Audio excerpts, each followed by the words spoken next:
కేసీఆర్ అసెంబ్లీకి రానప్పుడు బీఆర్ఎస్ కు ప్రతిపక్ష హోదా ఎందుకని ఎమ్మెల్యే రాజగోపాల్ రెడ్డి ఫైర్ అయ్యారు. రాష్ట్ర వ్యాప్తంగా అరాకొర ఉచిత కరెంటు ఇచ్చి బీఆర్ఎస్ గతంలో గొప్పలు చెప్పిందని ఆరోపించారు. విద్యుత్ శాఖపై గత ప్రభుత్వం పూర్తి నిర్లక్ష్యం వహించిందని అన్నారు. ఒకవేళ అన్ని సక్రమంగా చేస్తే విద్యుత్ సంస్థలు నష్టాల్లోకి ఎందుకు వెళ్లాయని ధ్వజమెత్తారు.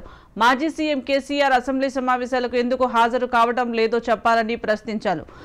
ఒకవేళ ఆయన సభకు రాకపోతే బీఆర్ఎస్ కు ప్రతిపక్ష హోదా ఎందుకు ఇవ్వాలని మండిపడ్డారు. రైతులకు ఆనాడు ఈనాడు ఉచితంగా కరెంటు ఇచ్చింది ఒక కాంగ్రెస్ పార్టీని అని రాజగోపాల్ రెడ్డి స్పష్టం చేశారు.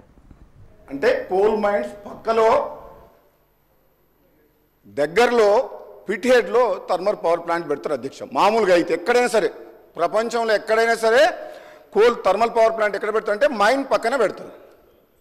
250 కిలోమీటర్ల దూరాన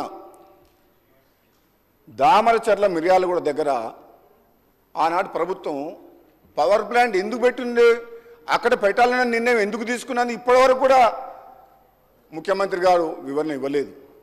అధ్యక్ష అది చాలా పెద్ద విషయం. ఎందుకంటే నేను ఆనాడు అసెంబ్లీలో ఉన్నప్పుడు గత అసెంబ్లీలో చెప్పిన 2018లో ఎమ్మెల్యేగా ఉన్నప్పుడు ఆనాడు సభలో చెప్పిన ఓపెన్ మార్కెట్లో తక్కువ ధరకు కరెంటు దొరుకుతుంది,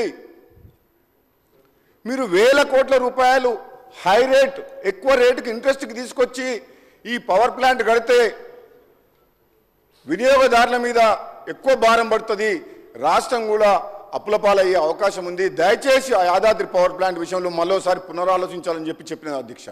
అప్పటికే ఆ ప్రాజెక్టు స్టార్ట్ చేసింది. అసెంబ్లీలో మాట్లాడిన అధ్యక్ష ఆన్ రికార్డ్.